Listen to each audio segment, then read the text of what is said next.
Right, well, welcome everyone to a bit of a special episode. I don't often do too many like this. In fact, this is probably one of the first that I'll be showing on the channel. I think it's the second developer interview that I've actually recorded. I'm here with Andrew McKerrow. Is that the way you pronounce your surname? You deserve a gold star. Oh, fantastic. Wonderful. Yeah. Andrew is the producer at Kalypso Media, who are bringing us, as you can see on the screen right now, I should imagine, Warhammer 40k Mechanicus. I know a lot of my viewers are into 40k. It's probably not the large chunk of it, but certainly a growing amount, since I recently spent some time doing roleplay streams, and in one of those streams I played a tech priest in the game Dark Heresy. So particularly fitting, I think. Particularly fitting. I've been looking for a group to play that game with, and finally, I've got a group of mates who are well in their 50s now, and they're planning a game just for me, so I can be a tech priest. It is absolutely fantastic. So, obviously, knowing the Mechanicus was coming out, I became very excited. I mean, I'd always enjoyed the lore around the Adeptus Mechanicus. Yeah. I'd never actually played with a 40k army of Adeptus Mechanicus. I was Space Wolves. Back when Space Wolves were cool. Space I Wolves. was.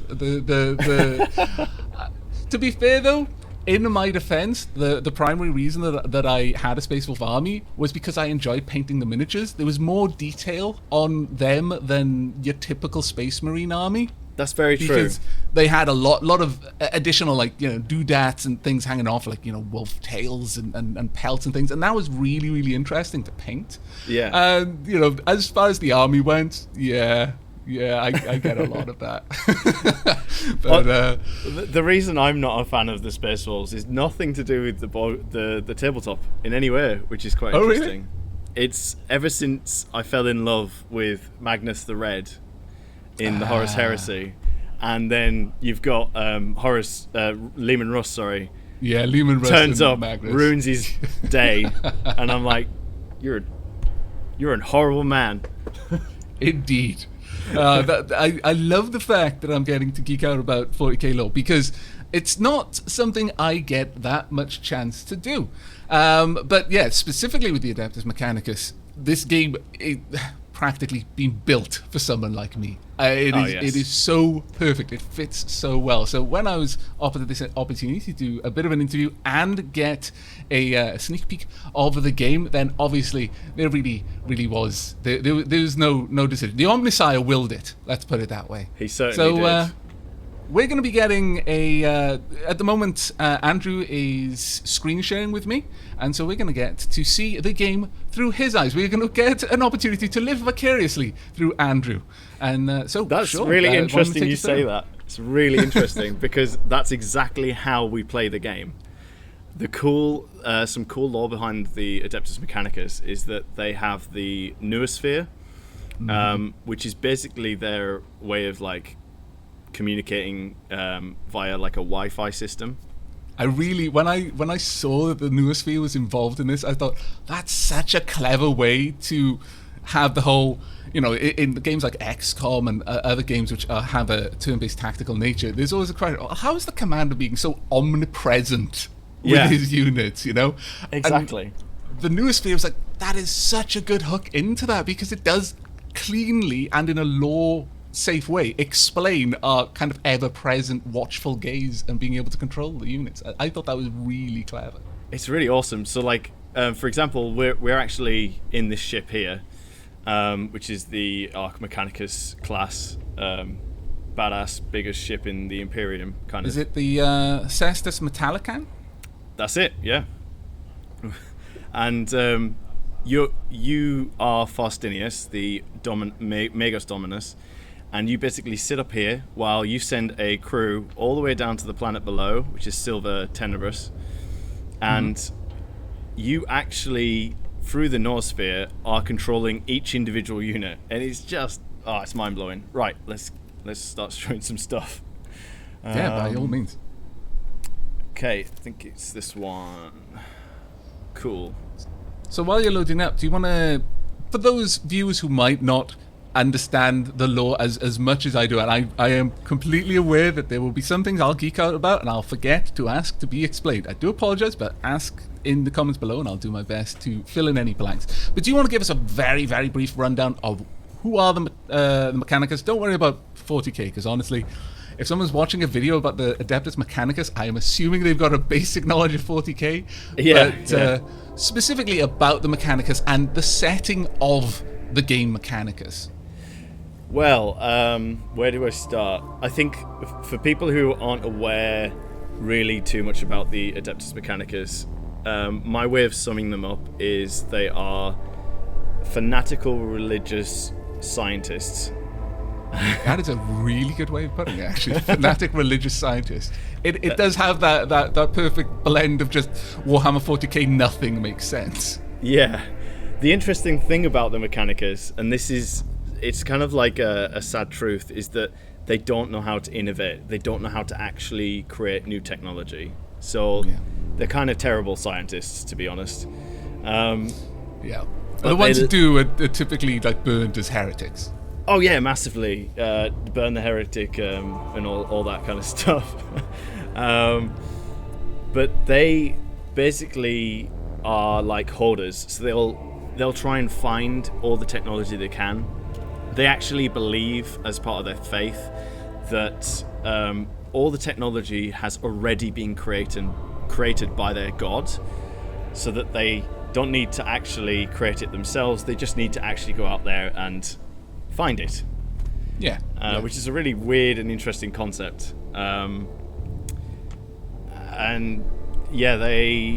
They also believe, and this is kind of goes for the Imperium as a whole, so like your Imperial Guard and your Space Marines and so on, everyone in the Imperium believe that machines and machinery has more value than organic life. So the Adeptus Mechanicus take this to the next level, and they actually augment all their body parts. So they're very like cyborg based. They'll cast off the weakness of the flesh and embrace the purity of steel. Yeah. I mean, you can see this guy, for example, he's not actually got normal legs anymore. He's just got these like spider-like claws and little pincers and things coming out. And you can see they're all kind of a little bit henched up on metal. Within the lore of 40k, there is the term the Dark Age of Technology, and that refers to a very specific period in time. But as for anyone who is reasonably new to 40k, to describe what the Mechanicus is, I think using the term, like reusing Dark Age technology, it's like you imagine the Dark Ages of our world, but with crazy technology, but the same sort of level of kind of social suppression that to me is what the Mechanicus, and in fact the Imperium of Man, it's kind of religion gone wild. I mean, they don't even know what they're really doing. They sing prayers for their technology to actually work, and they think that that's how it works. It's really bizarre. Glorious. Okay, thank you very much for that rundown. I didn't want to get too deep in when some people might have no idea who arguably the most important aspect of the game, the protagonist, are. So do you want to jump in and show us a bit of the game? Yeah, definitely. So as we were saying earlier, this is Faustinius, and he is the person that you are basically representing. You've got his 2 second-in-commands either side of him. So you've got Vidax. Vidax is over here, and he's from a planet that's made completely out of metal, which is quite cool. Okay. This is him here, by the way. And then the other one on the left here is Scavola, and she comes from a Forge world called Styges 8, and she's got a secret dark side to her, which this is a good thing that we actually kind of started on narrative and story, because there is a lot of story in Mechanicus. I'm really glad to hear that, because is always a worry with turn-based tactical games, because the focus is on ultimately, the tactics and the kind of squad stuff, or it could easily be. But with 40k, there is such a wealth of lore in that game. It seems like it would be a crime or a sin, let's go thematic, to not make use of that wealth of lore to tell a story. Yeah, and I've read a lot of the books, so for me it was like, why has no one made like a really strong storyline? There are some games out there, but it's not like a very common with the other 40k games, and I think that's really big. It's not the typical modus operandi when making these games, it seems. Yeah, but you'll be happy to know there is a lot of story, but I will be skipping through any sections. Oh, that's fine. We don't want spoilers. No. We'll leave that until the Let's Plays come out. Right, let's get stuck into it. So, this is where all your tech happens, and you can go down quickly down here. Whoa, there's lots of stuff. So here we've got like loads of ranged weapons, and we have melee weapons, and all this list is not quite complete yet. Okay. Not as the big alpha badge here. But these are all the kind of weapons you can get within the game, and if I hover over, you can kind of see them attached to this holographic version of a tech priest, and get a bit of a look. Yeah. So you can collect weapons in the game as normal, so you can find like one of them lying around on the floor, maybe from a previous expedition or something. But also you can unlock or find these blueprints that we see in front of us. These are kind of like STCs, but of a lesser form. Do you want to give a quick rundown on what an STC is?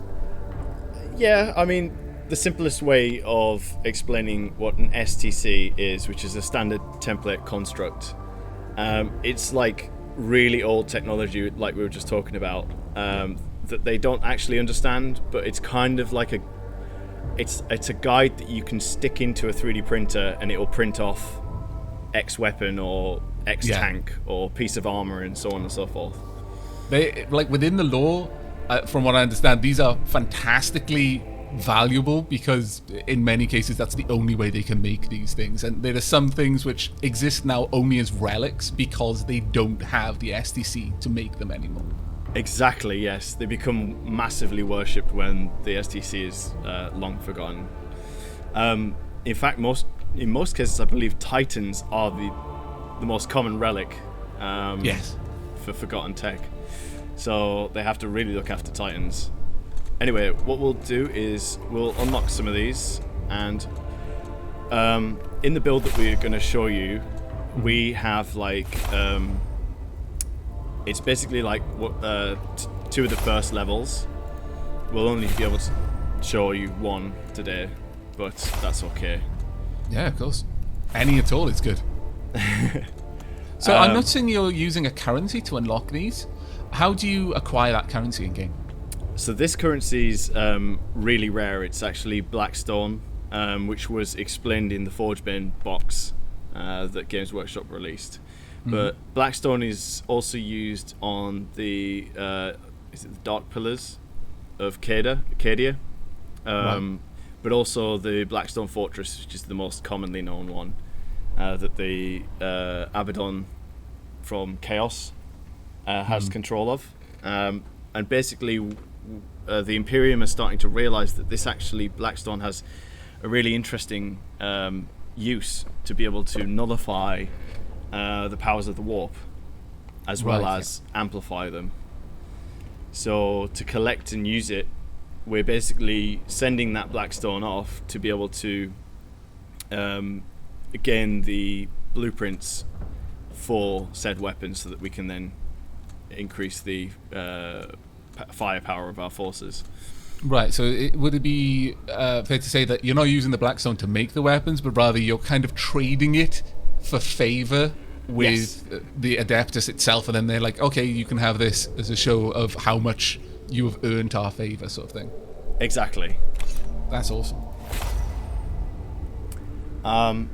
So yeah, once you've got a blueprint, you can 3D print that weapon over and over again, and when you attach it to a priest, you will use up at the top right corner this resource called data, which is a lot more common. Right. Then you've got support items, which there are a bunch just missing. One of my favorite ones is this like brain in a canister. I really can't wait to see that in game. Right. You have like healing claws, and as you can see on... So you can augment your priest with mechadendrites then? Oh yeah.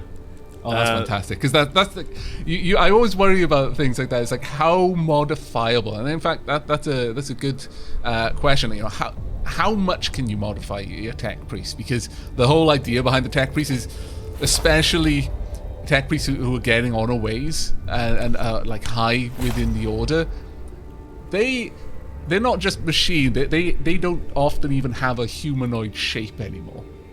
It's true. I mean, there are certain limitations with making the game that we have. You won't be able to get like completely weird looking tech priests that look like balls, but that'll be fine. You'll should be able to see a near to late game kind of priest. Awesome. That'll be really exciting to see. Here you have your troops. So those that are accustomed to the tabletop, you've got your like elites, fast attacks, heavy supports, and all that stuff grouped into one category, which are the troops. In here you've got your servitor, your ranger alpha, your vanguard and your vanguard alpha, the Cataphron, and the Castellan robot. We'll definitely have one of these. I love showing this guy off.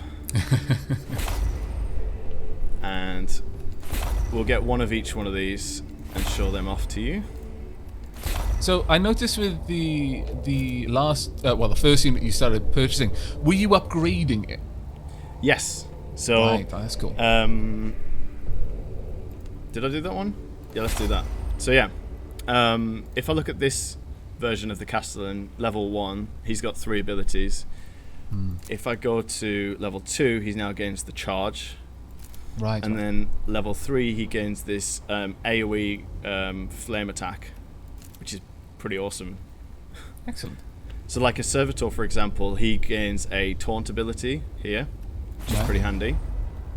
And then he actually, if we go to this guy, he's got 1 health here.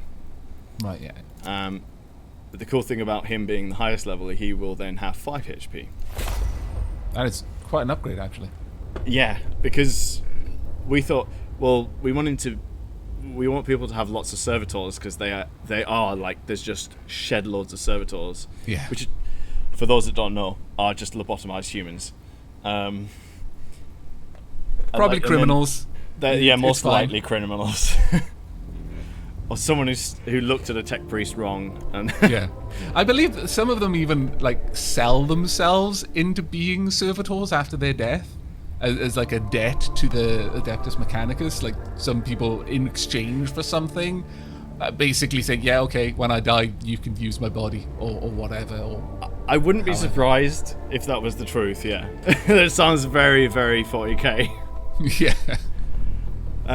So yeah, like there's 3 different levels of each troop choice. The cool thing about troops is they are expendable.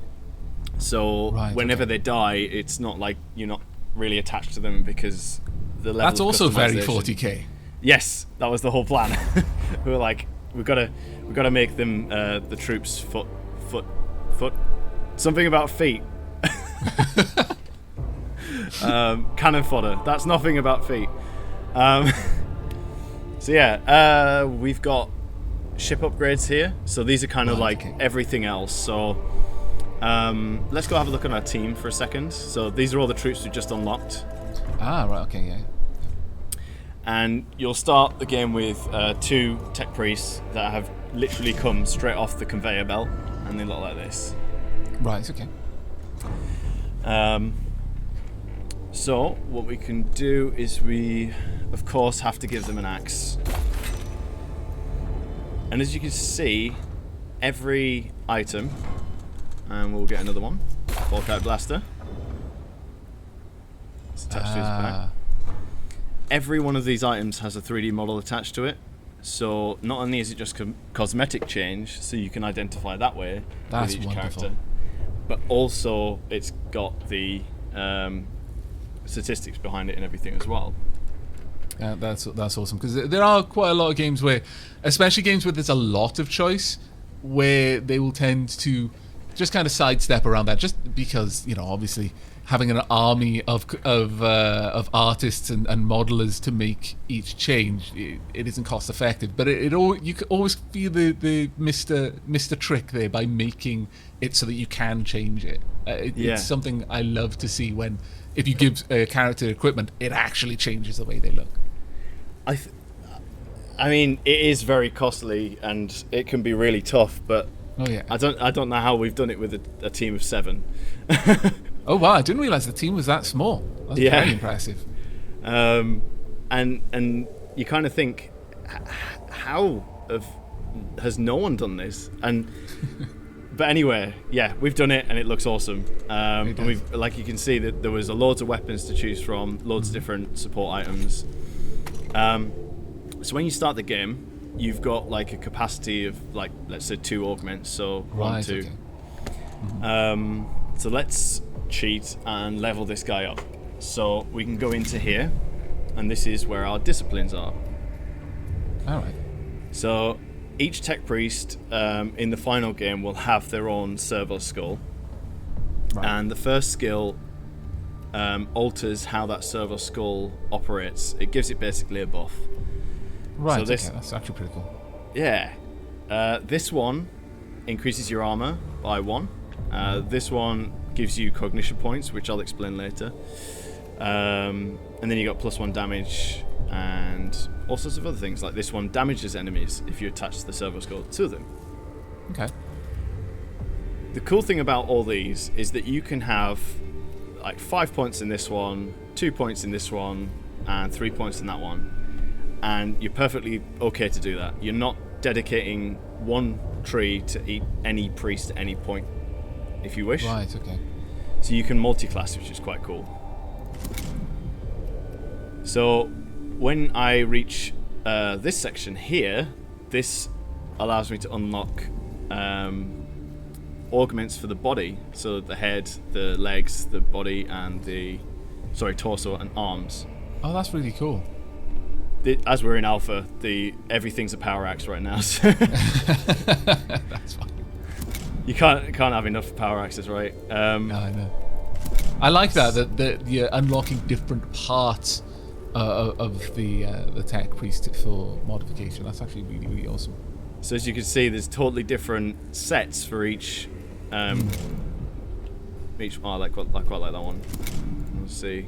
Oh, this one's good, and we definitely have to have these legs, and then let's have those arms, and then that body looks quite good. Cool. So this guy's multi-class like you wouldn't believe. What we can do then is, I forgot. And then I need to increase the augment capacity as well down here. Right, so now we can attach loads of stuff and not worry about it. So let's put those on. He's now got this pretty cool power fist. You can't see it because the weapon's in the way, but they're there. Whee! Let's have this head, and I quite like these legs. Or if we don't like that head, we can have that one. Did I not unlock a body? There it is. And there you go. He's looking a lot meatier. Amazing. And with the tech priests, obviously the units are expendable. Are the tech priests less so? Yes. Are they more like hero units that you bring? You put a lot more effort into customizing them. Oh yeah, as you can see, like they're starting to look quite meaty. Oh, we're missing a gun on the other side. Let's do that. There we go. That's pretty cool. And as you can see, there's 2 slots down here that are for mechadendrites. So these claws that you saw earlier are actually just repair claws, or we're calling them healing claws at the moment. But mechadendrites can do a multitude of different things, and they're normally automated. So if an enemy comes close, they will automatically attack them without you having to do anything. But back to your question, yes. So let's say a tech priest dies in a mission. He's not completely dead thanks to the Omnissiah, the cool thing about tech priests is they can download their information into a chip and transfer that to a replica body and things like that. Right, okay. So there's no like permadeath. Although we're thinking, we might have a tick box for those that really enjoy permadeath. That's really cool. I like permadeath as an option. I really enjoy having permadeath in games. I like the sort of feeling of consequence. Yeah. And the sort of evolving story, like when the tension gets higher, I get more excited about what's going on, and I feel victories more.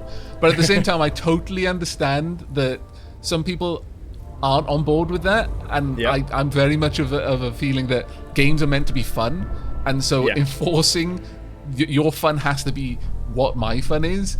It's not a good model for games. So I like it when there are options like permadeath. It's not enforced. That's really really cool.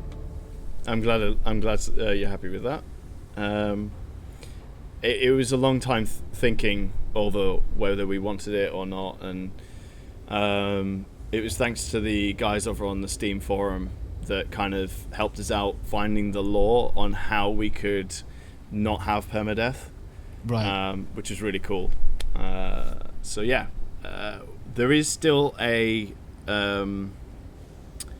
like a drawback from dying, even if you've not ticked permadeath. Right. Yeah. That drawback is that tech priest needs to be rebuilt, so that is going to take time, which means that all the tech and stuff you've added on that guy, you can't access at the moment, and you may not be able to access it within the next 2 or 3 missions, which means he's not gaining XP during that time period, which means that late game he might not be fully maxed out and things like that. Right, yeah, that would be quite. That's a hefty price, but it's not a like literal. There's no point in me playing anymore. I may as well just save scum because it's untenable. I like that. That's cool. Yeah. You can also lose experience as well when dying. All right. I can see you can rename as well. That is fantastic. That was actually going to be one of my next questions. Can you rename things? So we'll go Arch Magos. Am I going to spell this? Is that it? No.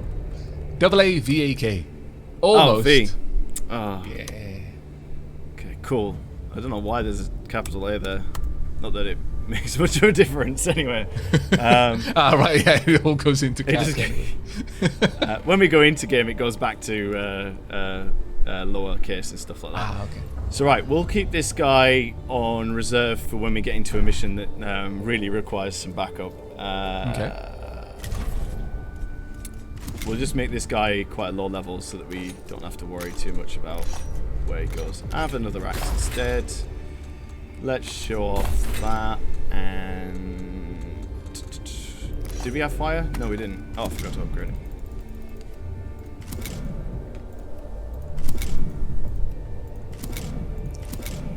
So what currency are you using to purchase the upgrades? Is it just the EXP, or like as you cross certain experience thresholds, you just gain a bunch of points to spend on this screen? Yeah, so it's all down to XP. So every time you level up, you will gain a point, and it'll be put down here. That's cool. You can see I've got a lot of points. Yeah. Yeah. So the wonder of like dev console. Sorry. The wonders of dev console. Oh yeah, the best console ever. So like, let's put that on there. And a server skull. Cool. Right, I just need to unlock one more priest and a bit more deployment so we can kind of get all the characters into the game. Cool. So what you're doing now is these upgrades are on the actual Arc Mechanicus itself, is that right? Yes, so the ones I've just done here, and the priest one's pretty self-explanatory, adds another tech priest, so we've just added 2. But the one down the middle basically means that when we go into a mission and press the deploy, it increases this deployment number here. Right. So we just created that tech priest, and because he's got all those attachments, he now costs 10 points to deploy into a mission. Right. I see. And the other one's got 4, and then each one of these troops costs X amount. Okay, that's cool. So allowing us to increase that allows me to show you a lot more all at once. Mm-hmm. So let me just upgrade another tech priest in case we ever need him on our little mission. And are we missing any weapons? We've got that. Have we got that? I don't think we've got that. And I forgot to upgrade him again. Don't break on me. Come on. Oh no, yeah, first one of this. I really like this tree, as you can tell. Yes, I noticed. I will go somewhere else. Engine seal. So these square ones are like active abilities. So command fire is a really cool one. If you've got any troops in the area of effect, all of those troops will attack the target that you choose with another attack, which is quite cool. So does that give them basically free attacks in that case? Yeah. Oh, that's awesome. It's pretty filthy. So we can just have a stubber. Show some small level weapons on this guy. Cool. And there's one last thing in tech. I know we've went a bit back and forth, but it helps explanation, I think. Okay, so on the tabletop, those of us that have played know about the canticles on the Omnissiah. Those of you who have not played, don't worry, I'm here. Basically, tech priests will make a prayer at the start of every turn in the tabletop, and that gives them a buff of some sort, like they get cover, or they get to reroll ones on shooting and things like that. I loved it so much while playing the tabletop, I had to have it as like a mechanic in the game. So what we've actually done, and you'll notice as we're going along, there's a lot of mechanics that tie in with the lore as well. But basically these are like achievements. So on Steam we all know that pretty much every game has achievements attached to them. Yeah.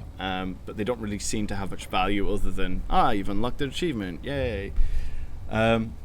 So I decided, let's make it into a mechanic that the player can not only unlock an achievement, but also unlock a game mechanic within the game. Oh, that's really cool. So you can collect like 50 CP, you gain the achievement, and you also gain a canticle that you can then use within a mission. Or you could kill like 100 Necrons, or 50 Scarabs, or 10 Canatech Spiders, or 50 Wraiths, or all the different enemies that we've got, and things like that. And then when you come back to the ship, you'll see all the cool stuff you've unlocked, and you can then take that on the next mission, and it'll buff you in some way. It's kind of like a Hail Mary. Like, let's say your guy's on 1 health, and you're like, I need to really up the armor. Shroud Plasm? Words. Might be the best thing for you at the time, or like increased weapon range, which is really good with flamers, by the way. Cool. Right, let's get in the meat of it. Okay. So here's a mission. It tells you what environment there are, and there are 6 different environments. They all look completely different. Okay. And each one has like an end boss to it.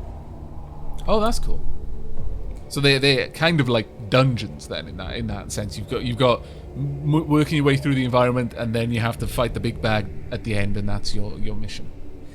Yeah. So you'll understand how the missions work when I actually get there. I know we've been chatting, but there is all this awesome stuff I need to show you before we get into the meat of the game. But you'll like each dungeon, let's say, or tomb, will have a mini boss, which is a Necron Lord. Right.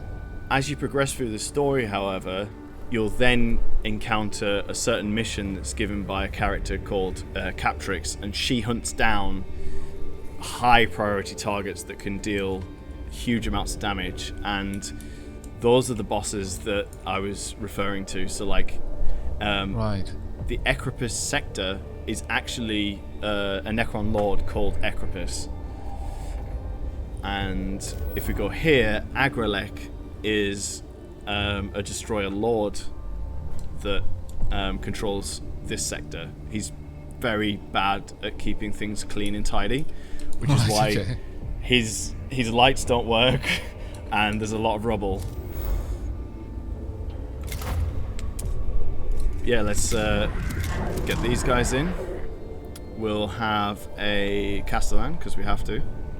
It would be sacrilegious not to. Fair enough. And can you take multiples of a unit with you? Ah, yeah, that's awesome. Yeah. Okay, cool. Just we're kind of running out of space. Okay, I will actually go for the Ranger and have another one of these instead. Cool. So, as the list of canticles is quite large, you can only take 3 on a mission with you. Makes sense, yeah. Gotta have that increased range, and let's have the armor. Cool. So with each mission, we've got narrative. Mm-hmm. None of this is randomly generated, all handcrafted by Ben Counter. Oh, wonderful. And that goes for every event and piece of text that you see. There's very little recycling. Oh, that's fantastic. So you had a writer basically create everything. Like, is there much procedural generation in the game in terms of like the levels? Are they generated out of like tiles rather than being each level is handcrafted, or is there a lot of that kind of bespoke ness to the game, I guess you could say? So the only thing that's randomly generated is this section here. So I never know what's going to come next. I don't know which room is going to be what.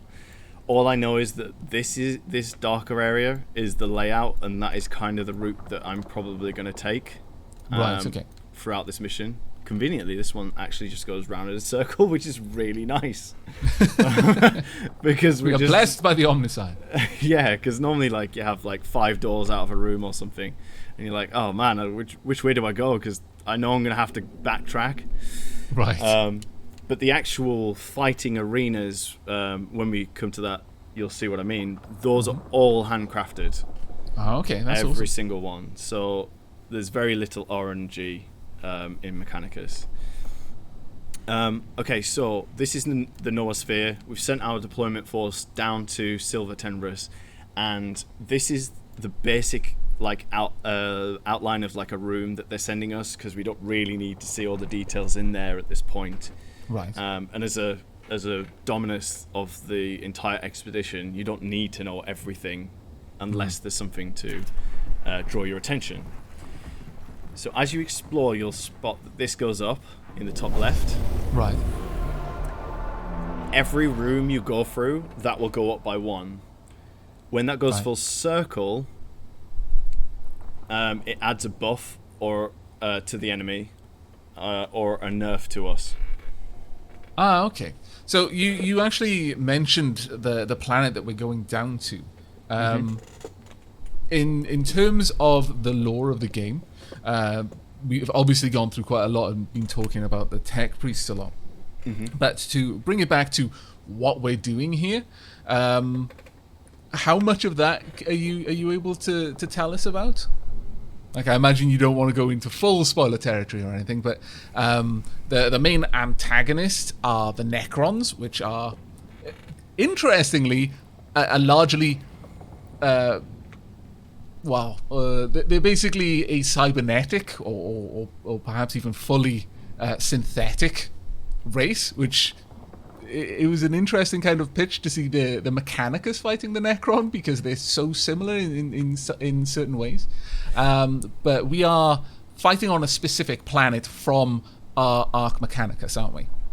Yes. So we've come down from the Arc Mechanicus, and we've landed on Silver Tenebrous. And the idea is you experience this through the tutorial, which is your first exploration through a Necron tomb. Right. And while you're down there, you're like, oh wow, look at all this cool stuff. I think we're encountering a Necron tomb world, but it doesn't seem like it's awoken that much. Right. And the Adeptus Mechanicus being curious, as always. And yeah, those sound like famous last words kind of words. yeah, they press a few buttons, not knowing what they're doing, and they start the awakening process on the planet. Right. And they go, oh, crumbs. So what's the reason for them being on what was it, Silver Tenebrous, is that right? Yeah. The reason they're here is because they receive a signal from a previous expedition on this planet that everyone had forgotten about. All knowledge of it was expunged or was lost with time. And it seems that the message was delayed in the warp somehow. But with the small slight shifts just before the massive warp storm that happened in 8th edition, something opened up and allowed it to reach all the Forge Worlds. So they all they're all like, oh, we want a piece of this promised land of, old technology or mysterious tech. And those that know about a bit of the history, at this point Necrons were unheard of. So it was completely whoa, what's this cool stuff? Maybe this is the Iron Men from the 21st millennium, or maybe it's some sort of new form STC that we can function or use. So that obviously gets them all to come on this mission, and as you leave the warp, you are hit by the massive tear in the Milky Way galaxy, and you are spat out quite harshly into Silver Tenebrous. Right, okay, so that explains the whys and wherefores of why we're here and digging around in a Necron tomb, then. Yes, also why our technology is garbage to start with, because of the warp storm screwing everything up. Right, okay, that's awesome. So yeah, let's go to a fight.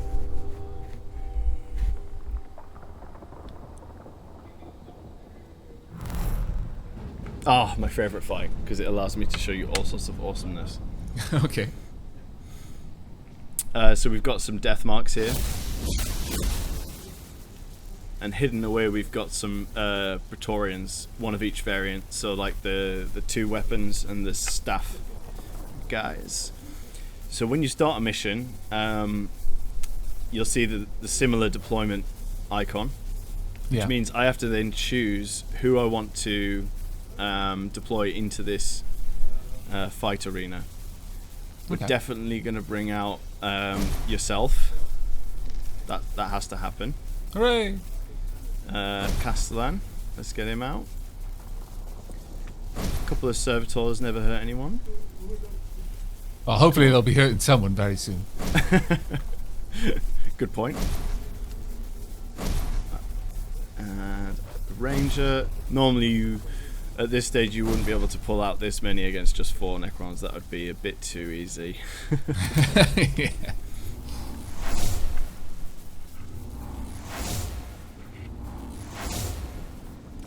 Ooh. Okay, cool. So, any turn-based tactical game, you need to know how far you can move, and that's what the blue area is. Cool thing about Mechanicus is you can move and shoot.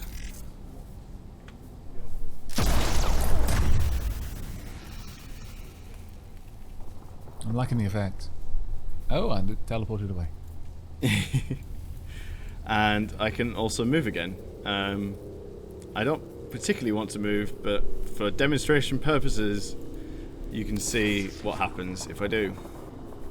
He's put himself in like an Overwatch state. Ah, right, okay. And that's pretty much how death marks function overall. Other things. So you may have seen that we had this here. Yeah, So this cognition sort of stuff was kicking off in the beginning. So cognition is a resource used in these battle arenas, and it allows your tech priests to do extra functions. Okay. One of the basic ones is moving beyond this blue area. So if I wanted to move closer to this guy and then attack him with my axe, I could use the cognition points to do so. Oh, that's pretty cool. It's basically like you're gathering information about the environment, and you're able to move a lot more agilely. I don't know if there's a word for that, but you'll be able to move better through the environment. Oh, it makes sense. You know, if you've had enough time to look around, you can work out, you know, what platform would be, you know, you could vault over, and which ones, if you tried, it would just crumple underneath you. So they feel more confident in their environment. That makes a lot of sense. That's actually pretty cool. Can you use that for things other than moving? Yes. Let's see if I can show it off on someone else. Yeah, cool. So if I just move him over here. This is our beefy guy, by the way. And all of the guns. All the guns. Cool. So you can see down here I've got a few abilities that have this like number and a cog over the top. Ah, right, okay, yeah. The UI at the moment is a little bit hit and miss. We're in the fluxes of polishing all that up. Right, but you can easily see that's going to cost me 3 cognition points. And at the top, this is where all our cognition points are. Mm-hmm. So in order to fire heavy weapons, you need cognition points. So I will fire that off, and I in turn lose all 3 of my cognition, but he has a passive whenever he attacks an enemy. He gains a cognition. That is a useful ability to have, I would say. Oh no, he doesn't have a passive. Sorry, it's because he killed the enemy. Enemies have cognition as well. Right, I see. That's pretty cool. I was making up passive there. What else? So yeah, you can collect them from killing enemies. You can collect them from standing near these reserves. Right. You can also use servo skulls to go over there and collect them.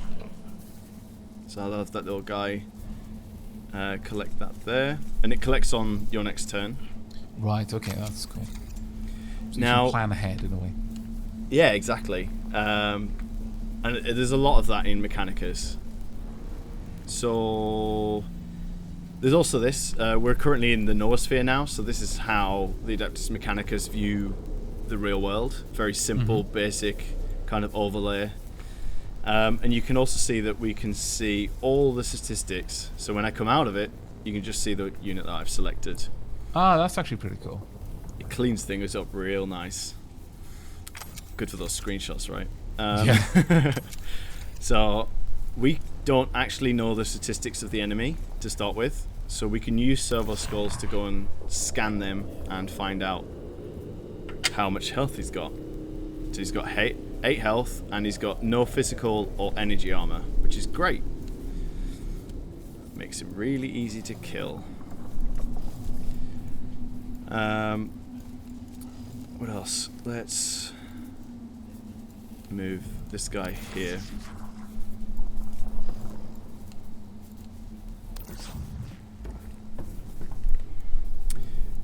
Pistols, for example, or even Phosphor Serpenta don't require cognition to fire. So it's always good to have like a weapon that doesn't require too much cognition. That way you can always be guaranteed of an attack, even if it's not powerful. Exactly. One thing I'm noticing is when you're moving around, specifically when you're aiming to attack someone, there isn't any kind of hit chance. Would I be right in assuming that if you can take the shot, you can hit them? Yes. In Mechanicus, That's pretty it's cool. 100% hit chance. Right. All right. Is there any way that you can mitigate that though? Yeah, so that's when armor comes in. I'm so glad you're Right. asking questions. There's a lot to remember. So the way that armor works is very simple. Based on the weapon that's coming in, or the weapon that you're firing. So if you look at this flamer, for example, it's got yellow text for the damage. Right. So So that would be the yellow armor would pair with that, I guess. That's perfectly right. And then this one, even though it says it does 0 damage, it does hurt, don't worry. This one is energy weapon. Right. And that means that you also now need to start thinking, okay, which weapon am I going to attack against which target? Right. That's actually pretty cool. There will be like different ways where you can bypass armor, or Right. even permanently or temporarily reduce the enemy's armor, and they, of course, will have the same abilities on you. Very interesting. It's particularly interesting when the sort of methods of attacking don't come with any sort of hit chance, because it turns it into more of a game of chess in a way. Yes, and it really does. And for me, I actually prefer turn-based tacticals that are like that, because then I can work it there's no way of me really describing it better than you just have. It is like chess. It's like, okay, I've got all these tools, like my queens and my pawns. Yeah. Our pawns would be servitors and our queens would be tech priests. And what am I going to do with them? Oh, that's interesting. So those pillars, those cognition pillars, they regenerate cognition between turns? That's right, yeah. Ah, that's very interesting. So you do have quite a large amount of cognition available to harvest across a fight then. Yes. That's pretty awesome. Because when I was looking at those abilities, like 3 cognition, I was like, ooh, wow. That's like one person is going to be able to do a big attack like that. But that makes a lot more sense now. Yeah. You know how I was explaining the difficulty as well? There's a couple of debuffs there that will reduce how fast or completely stop cognition reserves from generating cognition. Ah, right, okay. So And it really starts making it hard. What's the sort of idea behind that? What does that increasing bar represent? Is that just like off the top of my head, like the more active you've been there, the more the Necrons are aware of you, or something like that? Yeah, we call it the awaken gauge, but you could also call it something like an awareness gauge. So Right. it's the longer you're in a tomb, the more its defenses increase. Right. So it starts shutting down things that the tech priests are encountering, like the reserves here. But it also increases the health of the Necrons. It will increase their movement speed. It also increases the number of Necrons that you will end up facing, for Right. example.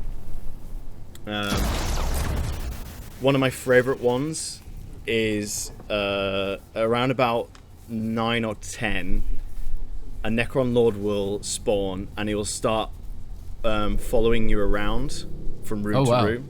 And when he catches you, he teleports you back using some cool technology that we're allowed to invent to his throne room, where he can manipulate the ground and really screw with you that way. Oh, that sounds really awesome, actually.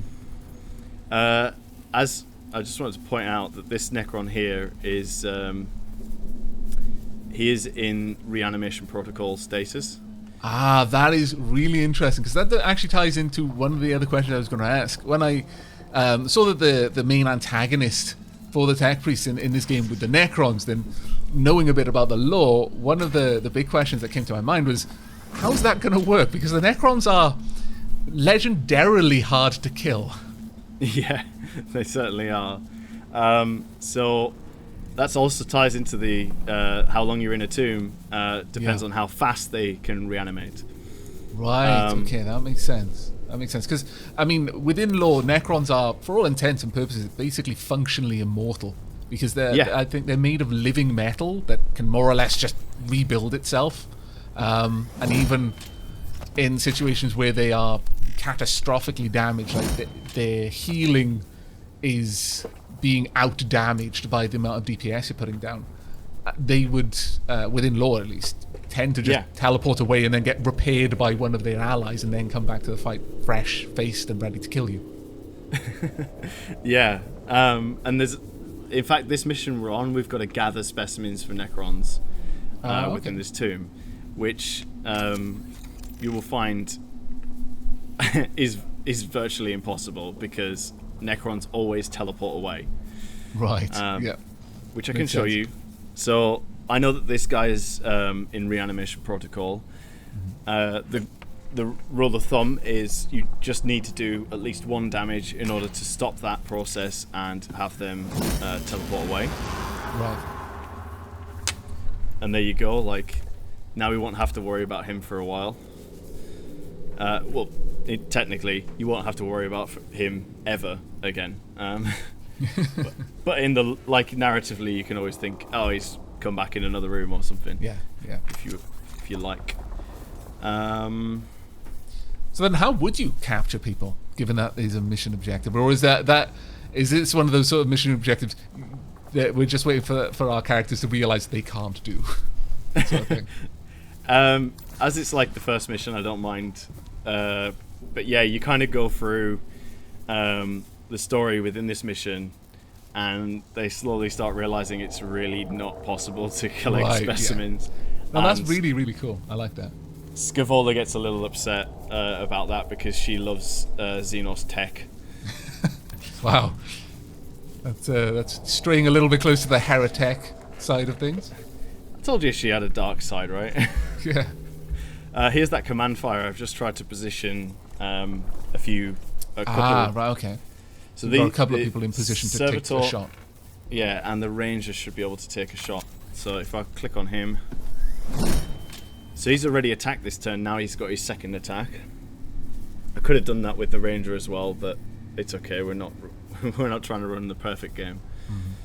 Mm-hmm. Now, to collect that point, I could have someone else attack the model, or I could just have him attack it.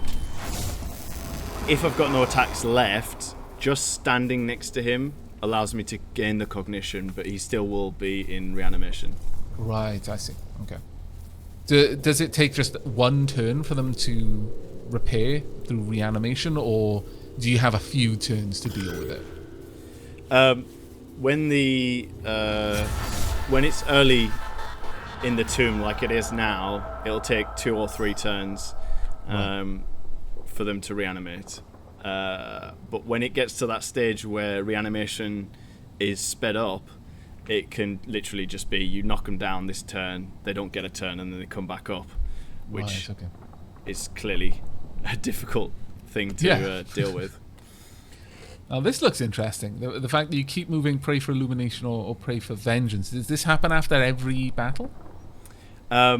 This is tied in with the narrative. So this is part of our mission, because each fight we have will have us decide, okay, what do we want to do based on the fact that we are unable to collect any specimens from the Necrons.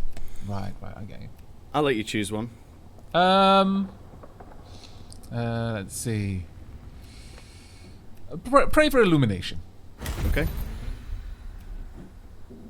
So even the text here is completely unique. You're never going to see that text anywhere else. I just want to point that out. We have worked very hard on the story. So yeah, the group restores 3 points of health, which is great. So as it's not working right now, but this guy would go up 3 health. Right, okay. You will also be able to heal after a fight. So let's say, okay, this guy's now got 4 health. We'd probably be like, yeah, it might be worth it. every time you like heal, it takes up time, which means that this gauge at the top left will increase. Right. So you've got to balance the risk versus reward sort of thing. That's cool. Oh yeah, there's a lot of risk reward in Mechanicus. In fact, that should be our secondary mantra from choice. It's our lucky day. It's just fight after fight. Excellent. Is there a possibility there wouldn't have been a fight in that room then? Because sometimes they have different sort of things going on. Oh yeah. I'll do a couple of moves in this room and then quickly move on. Okay. So no, I'm running out of time myself.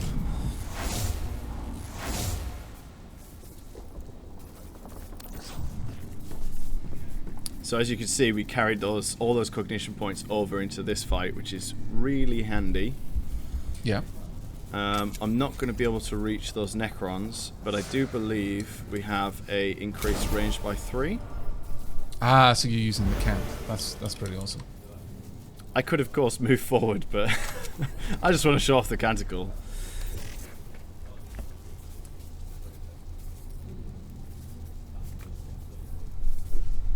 Good old flamer weapons. Yeah, always hits. Always reliable. And as you can see, that's massively increased the range, the area effect of the grav cannon now. Could potentially kill me if I was a little bit closer. Oh, so that is friendly fire. That's cool as well. Oh yeah. I've killed a lot of my priests doing that, not thinking. Like just just I'll have a look at this cool thing, and then I'm like, oh yeah, sugar. There goes all my priests.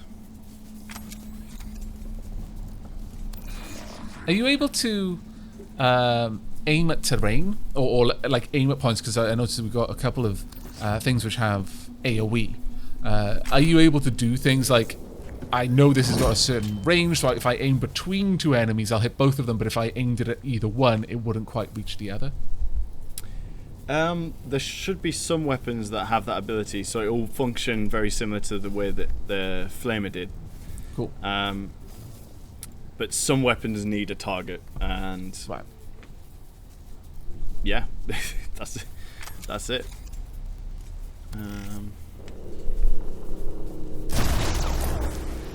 Oh, nice! That done a lot of damage.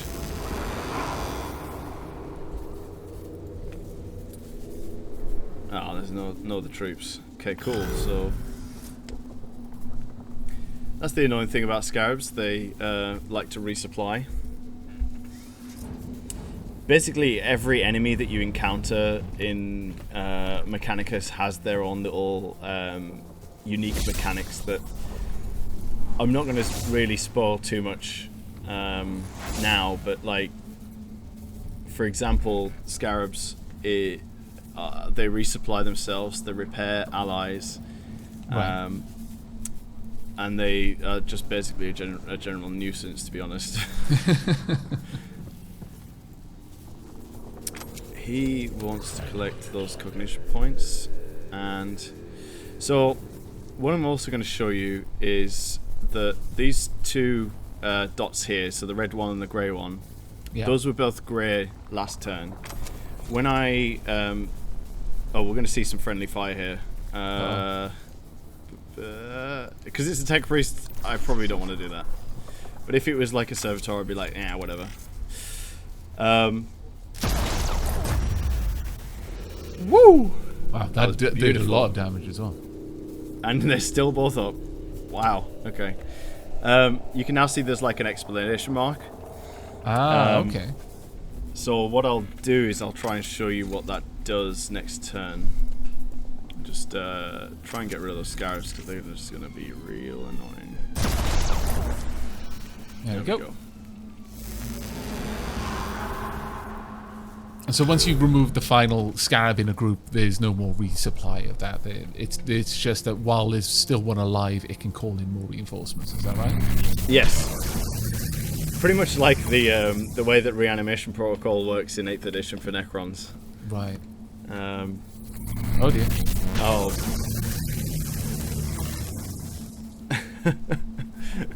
Poor guy. Okay, cool. So, what this means is it's kind of like in other tactical games you have like a reload mechanic, where it's just kind of like, I just got to reload my weapon. How annoying! This is actually not that fun. In Mechanicus, we were like, yeah, we have this reload thing. It still has that really unfun feeling. Right. So we were like, actually, Warhammer 40k have already written this amazing thing called the Machine Spirit. And the Machine Spirit is pretty much in little bits of it are in every bit of tech within the Imperium. So when we use a weapon too often, it has a chance of angering the Machine Spirit. Oh, that's really interesting. And there's a multitude of different things that could happen. It could have a hissy fit and decide, you know what, I'm not firing, screw you. Right. It could fire at an ally. It could fire at the nearest target, which again could be an ally. It could kind of backfire and damage the user. It could fire at max damage. It could fire at minimum damage, and all these kind of other things that are all based in this mechanic. So when it gets to this point, it's essentially like gambling. Right. You can push it, but again, it's the risk-reward thing. Exactly. But we're going to do it anyway. I think this is actually going to hurt us. Let's do it there, yeah. And we'll see if it fires or not. Less damage. Okay, cool. This is one of the better ones. And now we can go over here. We probably want to get rid of these guys as fast as we can. Nice.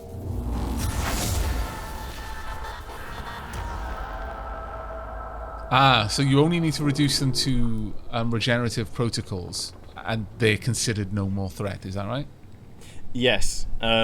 It's purely down to the fact that there's nothing more boring than going around shooting things that are going to be shot anyway, if that makes sense. Right, yeah. No, that's actually really, really cool.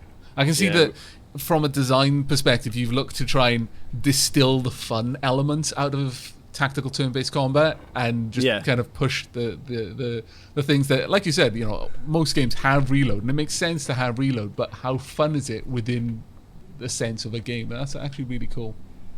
Yeah, I get the reload in like a first-person shooter. That's awesome, works fine. But in a turn-based, it's like, really? It takes me an entire turn to do this. What a waste of turn. Yeah. And that's where you can see that we've got like a bunch of different, like you can actually attack multiple times with a character as well. It increases, like, I'm going to totally steal your words, but it distills the fun a lot more. But it also allows us as designers to be able to create really interesting environments where the tech priests are massively outnumbered, which you would expect if you're in the tomb of an alien race. The alien race is probably going to have a lot more people than you do. Yeah, that makes sense. Another choice, for example, gain cognition points. And then we also have characters just commenting on our decisions.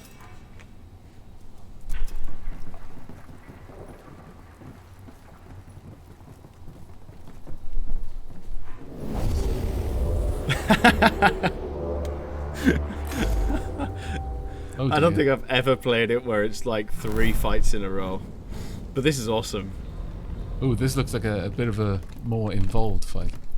Oh yes, this is the mini boss.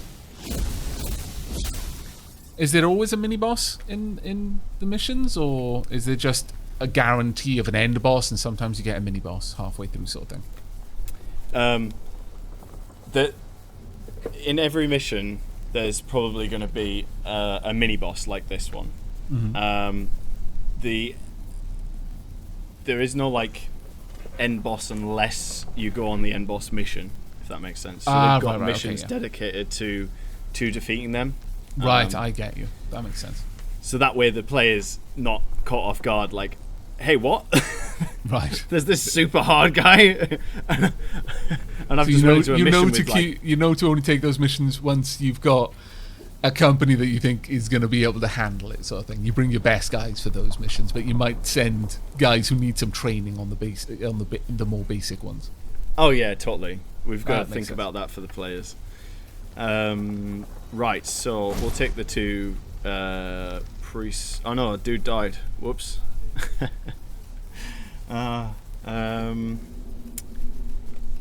Let's just have a bunch of servitors with this one. Nothing like cannon fodder. If I just unselected him, whoops. Alright.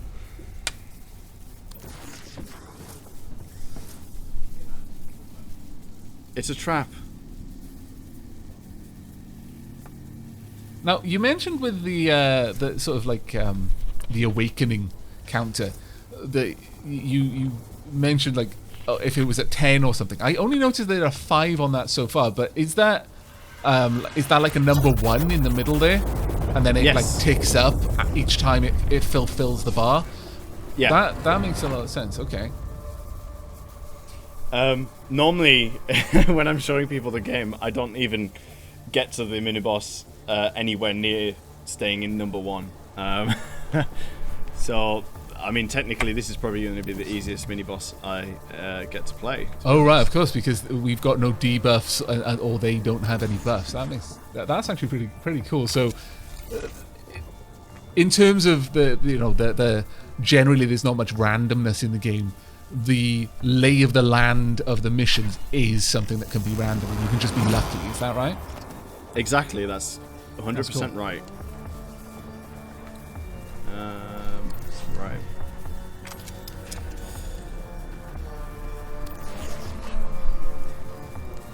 right. My little army. Expendable, the best kind of army. Did I level them up? Yeah. Okay, they've got 5 health, which is good. When they're 1 health, they're like paper. They get screwed. Right, okay, so... physical armor. Let's add that. Because we're quite low on the armor, and now they all have 1 armor.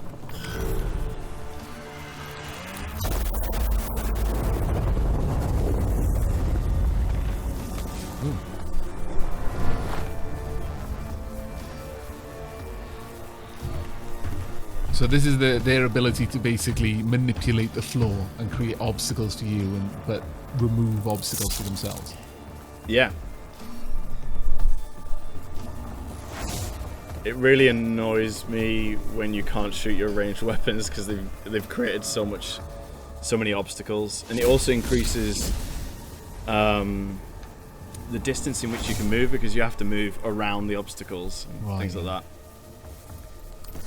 Now the sort of cognition pillars, do they over several turns, do they kind of build up a well of cognition, or is it just 1 until you collect it and then a couple of turns later they'll regenerate that 1? There's different types actually. So right. the singular one, for example, here will only ever have 1. Right.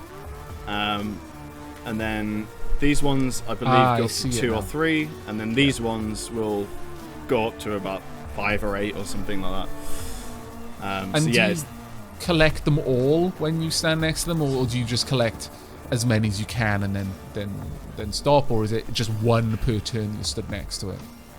Well, that's a really good question. If your tech priest is standing right next to it, he can collect every single point that's in there. Right, okay.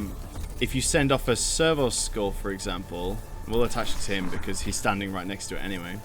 So we can get 2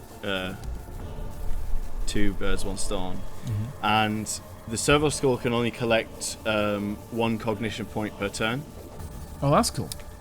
So it's kind of like that, which one do you want to do? If I only need 1, then these are perfect for servo skulls. Yeah. Can you over-collect and thus waste resources? Yes, because your bar will max out and you won't actually collect any more. Sorry, you won't be wasting it, yeah.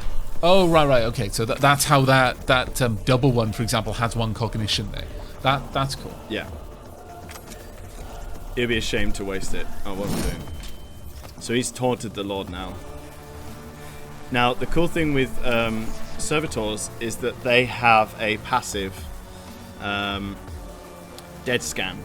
Right. So whenever an enemy attacks a servitor, you gain 1 cognition point.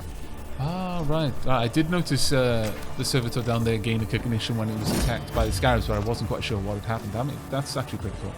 I like how different the units are. It does really give you a reason to have a diverse group, I guess. Oh, massively. And this is why servitors are like... Oh, we just killed him, whoops. But we should still gain a cognition point for it. No? No. Oh, damn. Because we're maxed out.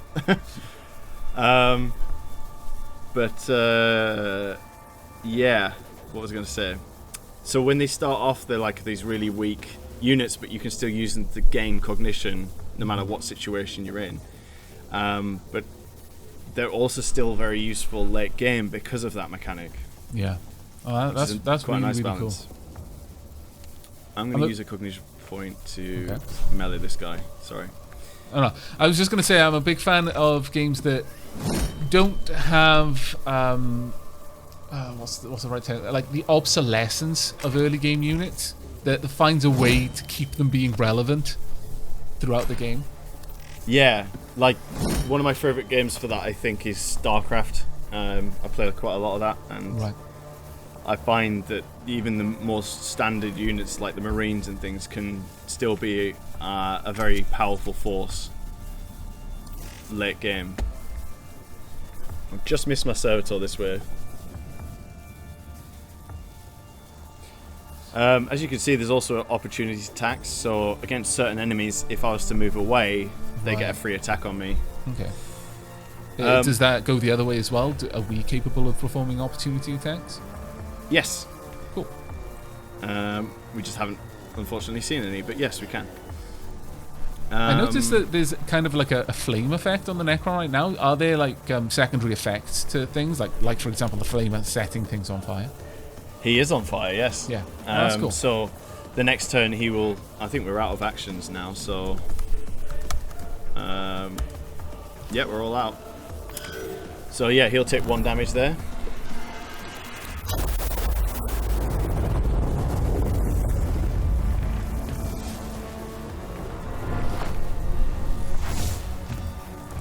He just he just walked through him. Interesting.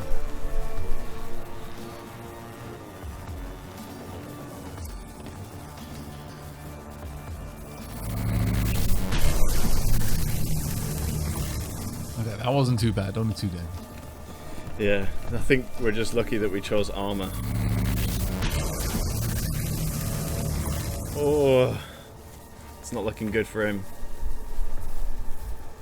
It's a good thing he has an automatic repair because of one of his discipline buffs. So this is a high risk situation. We've got the option of using a flamer, but we could potentially completely waste all those cognition points because we would anger the machine spirit. Right. Okay. So this is our way of making the ability to use lots of weapons also fun and risky. Right. But we'll see what we do with this guy first. I'm really loving this new effect we've got for the graph cannon. Yeah, the visual effect, you mean, yeah? Yeah. It's really quite eye-catching. Alright, buddy, you're going down.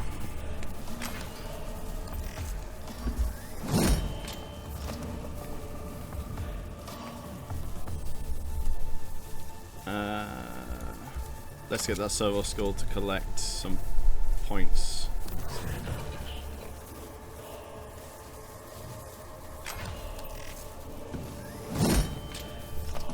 Oh. 2 armor as well. It's going to be really hard to actually do any damage with these.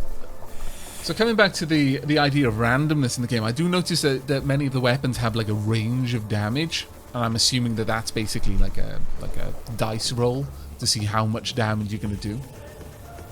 Yes. So that kind of offsets the fact that it's you can have those high tension moments. But the good thing is, very much like you. Oh no, he's just done that. Wow, that's cheeky. The plus side to that is that the player knows they're going to hit, but they're not 100% sure whether it's going to be 3 or 6 damage. Yeah. So there is still that, like, it still gives you that tension of, oh my god. Yeah. Is it going to kill him? I'm not sure. It's a high, but it's also, it doesn't ever take that. Oh god, I had 95% and missed. Oh, come on. Yeah, because at least you feel like you're contributing. That's one of the things that, for example, with XCOM, which is it's well known for that. It can be very frustrating to miss a shot, especially when there was a very, very high chance of succeeding. But sometimes, especially with the recent remakes, they have randomness of being able to actually hit, but then more or less a certainty of damage. But I do prefer the other way around. In fact, I quite often used mods to give me back the sort of, well, there's a range of damage I could do. I can't guarantee that if I hit, it's gonna like do max damage. But I do like the sort of chess effect of knowing, well, if I shoot, I'm gonna hit it. That allows for more planning, while still, like you said, having the tension there as well. Yeah.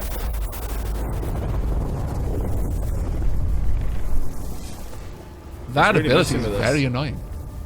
That is, in a good way. It's fun to see. It's like, you're just being annoying now. You're intentionally, like when he put the wall around the tech priest, I was like, that's just cheeky. At the moment, if I was to kill him in that, we'd be stuck. Oh really? Oh, that's even more cheeky. That's fantastic. In fact. Not sure whether we should set it so that when he dies it just kind of flattens the terrain or not, because that could be quite frustrating. Yeah, I imagine so, actually. Like, I mean, I assume that once you've completed the fight, no matter what, you're out of the room. But if there were still enemies alive, that would be quite frustrating. If you were just sat there like, I can't do anything, I can't move. I'm basically being shot over and over and again. Yep. At this stage, what I'm going to do is, rather than finish off all these guys individually, let's say we win. Yep. Oh, look at this lovely button. Nothing like a good old kill command. Yes. Also want to point out that not every fight is kill everything. You have fights where you need to, very much like this picture, defend the artifact. There's also fights where you need to escape rooms because you're vastly outnumbered, say like 10 to 1, which is pretty So intense. with those, it would be more of a case of just survive as long as necessary to get out, sort of thing. Yeah. And that's cool. Especially with the hold position ones, you just have waves upon waves of Necrons, which is quite daunting, especially when you're having to deal with reanimation protocol, and a set number of attacks starts building up, really. So at this point, it's saying, this is a really good example, actually. It's saying we can leave if we want because we've completed all the fights that are inside this mission. Okay. Which never happens at this stage, but the RNG, you're right. Yeah. We do have 2 doors. So the reason we would want to carry on is we could continue to find resources such as Blackstone, data. We could find new augmentations like any weapons that could be out there, blueprints for weapons. So we can go on a hunt and try and find that, since we're actually really low level and any fights are going to... And we've got a lot of units left still. So this means that Necrons can move faster. Okay. An empty room. And with empty rooms, we give you a lovely little description here. Activating my incense burners. I love that idea. It's like coming back to what you were talking about, the machine spirits, and how the Mechanicus really are, it's the blind leading the blind with the technology. They don't know how they make things work, and so they've kind of built up all of these kind of ceremonies around how they think it works. Like, turn the knob twice, pull the lever, offer libations to the, they're basically doing a little dance to try to get it work. It's the sort of evolution of turn it off and on again, effectively, just with lots more steps. It's like the Sega Mega Drive Nintendo scenario where you blow into the cartridge. Yeah, exactly. Did nothing, but everyone did it. In fact, it actually was specifically something worse, you shouldn't do. Yeah, because your saliva connects the circuits and breaks it. So that's one of the things I love about the tech priests. Despite them being some of the most advanced in the Imperium of Man, they're still in the Imperium of Man, and the most intelligent maggot is still a maggot. Yes, exactly. It's what fascinated me by them.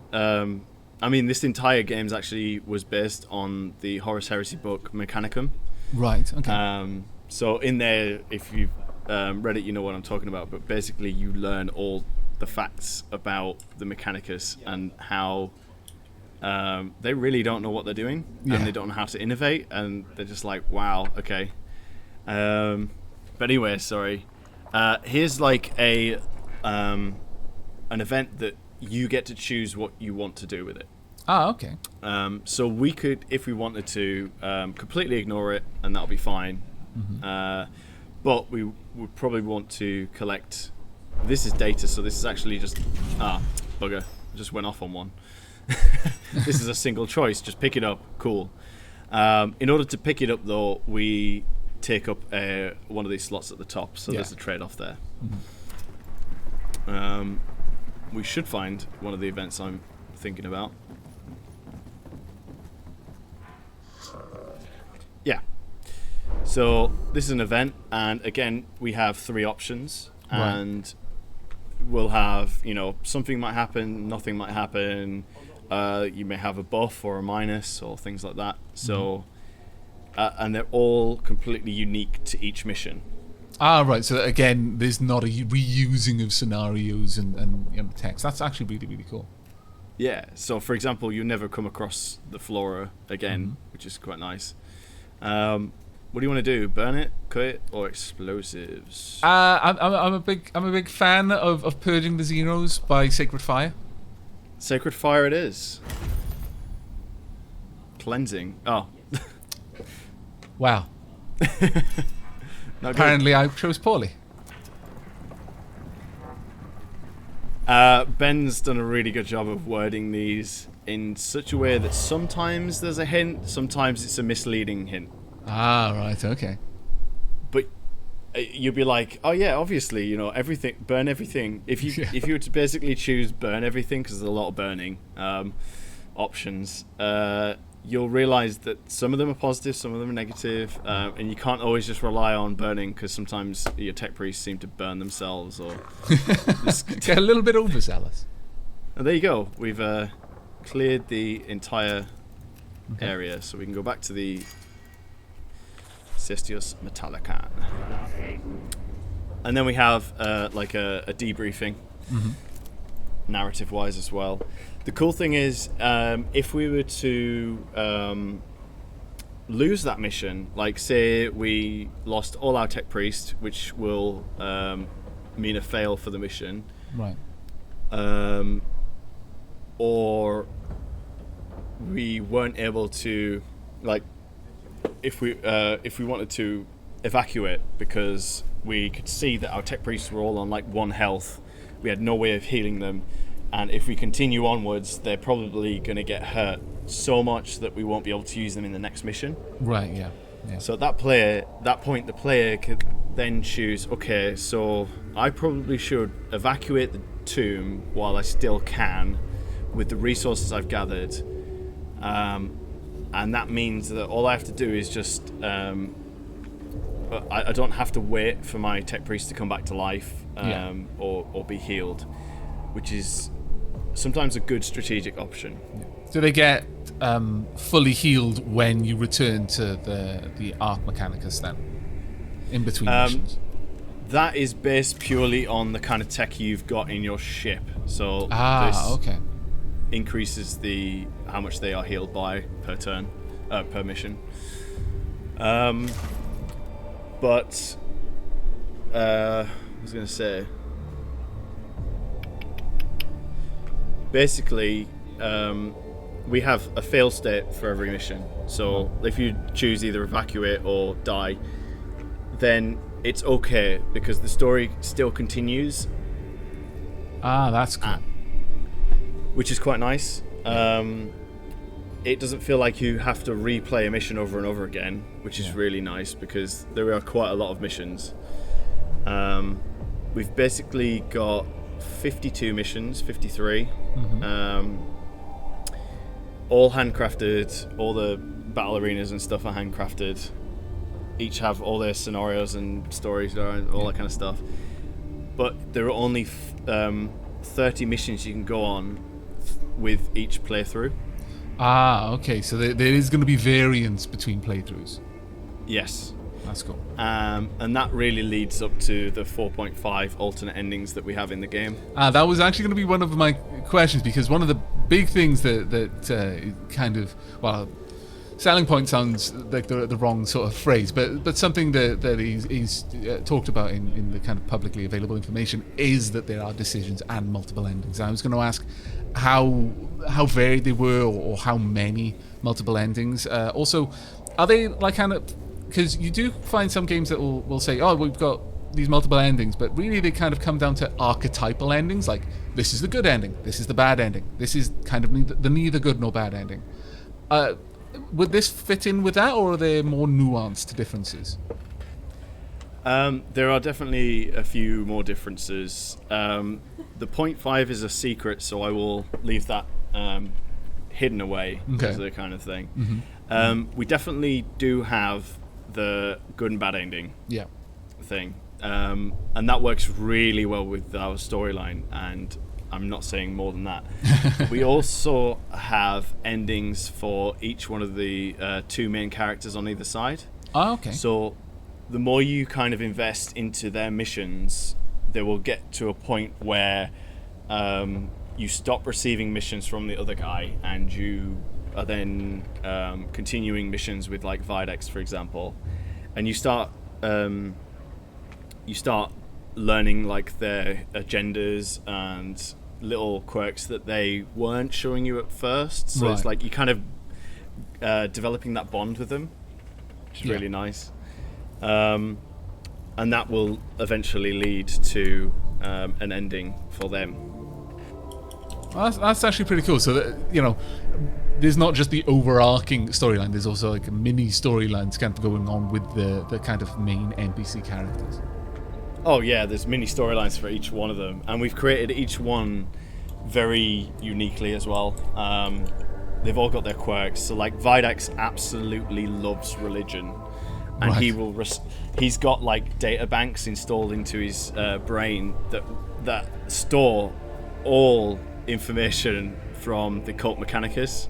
Right. So he just recites all sorts of, it's like biblical scripts and things, and some of them make you laugh, and some of them are just like, oh my god, he's just like one of those guys at the clock tower in town or something, He's just reeling stuff off, and you're like, oh man.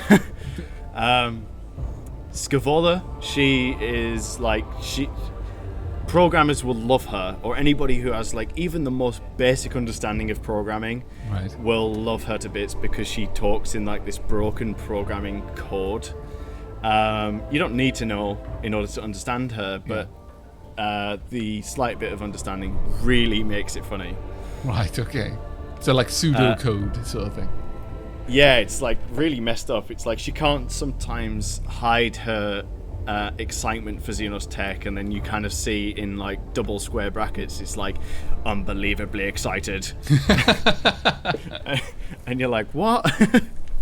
And then talking about Xenos tech, one of the questions I wanted to ask, because obviously we're on a Necron world looking at technology that is, for all intents and purposes, Xenos tech. Is there, or can you even talk about within is there an opportunity to move more towards the kind of heretic / forbidden tech kind of part? Because like within the Mechanicus, there is still quite a strong sort of pull of this is technology you're allowed to know about, and this is technology that you absolutely are not allowed to meddle with. I think we kept it with the basics of like all the weapons and technology that we are able to use and that is readily available at the moment.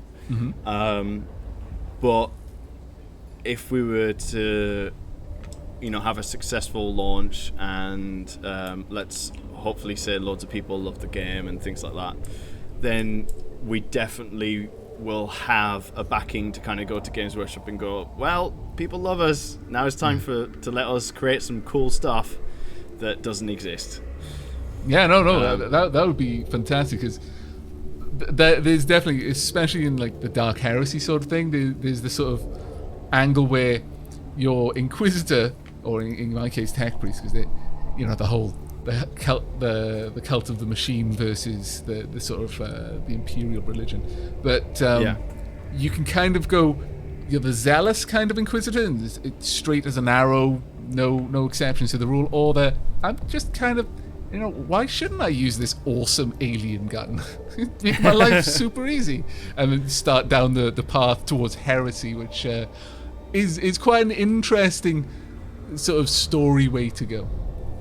Yeah, so that would actually be really cool if you expand on that in perhaps DLC or expansions. That would be very, very fun. There's definitely heresy in the story sense, but just not in the. There's heresy if you want to start killing all your men. you create your very own heresy there. But yeah, like mechanics-wise, there's not. Okay. But the narrative it gets dark. Okay, that's actually pretty thematic, I would say. Yeah, definitely. Okay, I think that's definitely everything I believe I can show you right now. No, that's brilliant. With the question about Heretic, that is my list of questions exhausted as well. So that was good timing. Oh, perfect timing. All I can say is that I've got something really cool to announce. Okay. So this video is coming out on the 8th of August, which will be today. It is today. Timey-wimey stuff. We're talking to you in the future from the past, etc., etc. Yeah, I'm Doctor Who. Nice to meet you. So yeah, we are starting our pre-order today. Excellent. And that also means that we have to announce our release date, which is the 15th of November. And just in case you're not sure, it's this year. Fantastic. That the end of this year is shaping up to be very awesome. But as a Let's Player, oh my lord, am I going to be busy. There are so many cool games, and this one I've been salivating for ever since I saw it was announced. There's some Warhammer 40k, and in fact just Warhammer in general IPs, and I'm like, yeah, that'll be fun. But like when I saw Mechanicus, I was like, I need this in my life. Oh, that's really good to hear. Thank you. I really appreciate that. No, more than welcome. Well deserved, I assure you. We'll certainly make sure that you get a copy so you can show your fans, and we're very, very confident. So like, when we've got the final game, you'll probably be showing it off before it's even out, so that'll be awesome. Fantastic. Everyone loves sneak peeks and early access. And on that note, I guess we'll say goodbye. Thank you so much for the interview. It was wonderful talking to you, and an amazing opportunity to get to see the game. It looks amazing. I can't wait until it's released. Cheers. Take care, everyone. Thanks for watching.